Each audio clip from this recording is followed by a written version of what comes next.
আজকে কিন্তু আমি না বাবুর্চির হাতের বিরিয়ানি রান্না দেখাবো। আর বিরিয়ানিটা আমরা কোথায় রান্না করেছি সেটা অবশ্যই তোমাদের সাথে শেয়ার করব। ধৈর্য নিয়ে একটু ভিডিওটা দেখার অনুরোধ রইল। তো আসসালামু আলাইকুম, ডালিয়াস কিচেনে সবাইকে স্বাগত। এই তো এখানে আমার ব্যাগে কাপড়গুলো গুছানো হয়ে গিয়েছে, মোটামুটি কিছুটা বাকি আছে, সেটাও গুছিয়ে নিচ্ছি। তো এখানে আমার প্রয়োজনীয় কিছু জিনিস নিয়ে নিচ্ছি। ব্যাগ গোছানো শেষ, এখন গোসল করতে রেডি হব। রেডি হয়ে চলে আসছি। এই যে এখানে জুম্বোগুলো কেনার পর পরা হয়নি, আজকে পরবো। তো আমিও রেডি হয়ে একদম কমপ্লিট, এখন বের হয়ে যাব। এই তো গাড়িতে বসে আছি, অটো দিয়ে যাবো। এখানে আমার মামাতো বোন তাহিরা, আপনারা সবাই কম বেশি চিনেন। আর এটা আমার মামাতো বোনের মেয়ে ফাইজা। ও খুব মিষ্টি, খুব সুন্দর করে কথা বলে, শুয়ে শুয়ে আছে। আর এখানে রাস্তার দুই পারে ঝিলের মধ্যে এত সুন্দর সুন্দর শাপলা, দেখে মনে হচ্ছে একটু নেমে তারপরও শাপলা তুলি। আর এত রৌদ্র, আমরা নানির বাড়ির কাছাকাছি চলে আসছি। তো দৃশ্যগুলো নিশ্চয়ই তোমাদের কাছে ভালো লাগছে।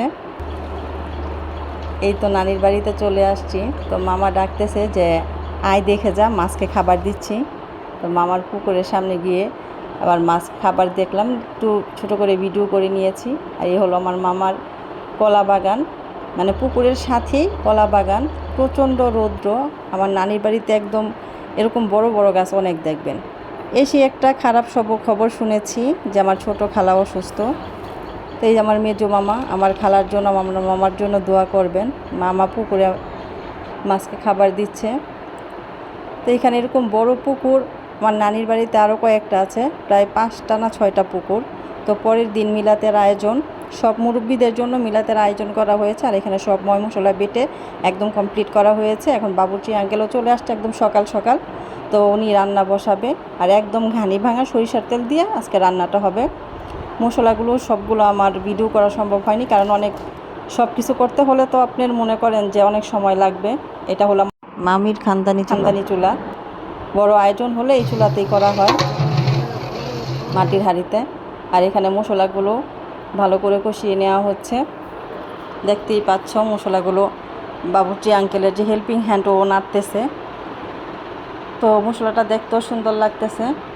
তা আসলে মশলা যত বেশি কষাবে, মশলা কষানোর উপর কিন্তু যে কোনো তরিতরকারি স্বাদটা নির্ভর করে। এখানে পেঁয়াজ দিয়ে দিয়েছে।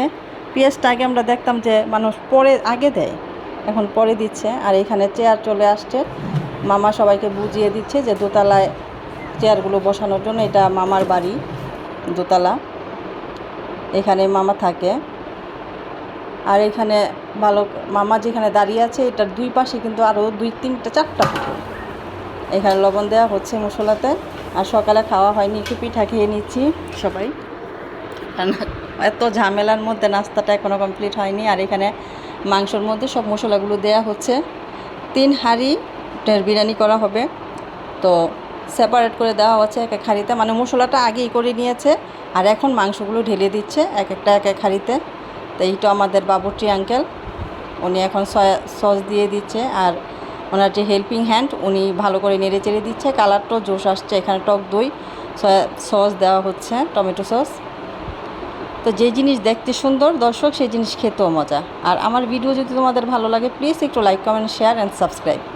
এই তো মাংসটা হয়ে গিয়েছে। আর এখানে মামি ডাল আর দেশি মুরগির গোস্ত তো রান্না করছে। আর আমাদের সকালের নাস্তা চচ্চড়ি আর শুটকির ভর্তা, একটা জালি পাতার ভর্তা, গোস্ত হয়ে গিয়েছে। একদম খেয়ে দেখেছি, খুবই মজা হয়েছে। আর এখানে পোলাওটা করার জন্য রেডি করা হচ্ছে, পানিটা একদম দুধ ময় মশলা দিয়ে সব রেডি করা হচ্ছে।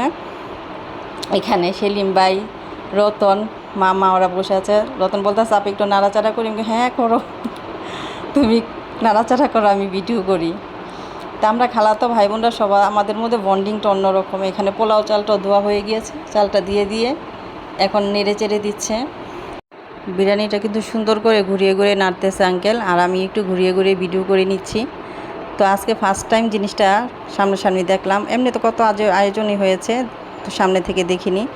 তো আজকে আমার ভিডিওটা, আমার ব্লগটা কেমন লাগলো সবাই একটু কমেন্টস করে জানাবেন। আমাদের রান্না কমপ্লিট হয়ে গিয়েছে, আমরা রেডি হয়ে এখন খেতে যাব। আসসালামু আলাইকুম, সবাই ভালো থাকবেন।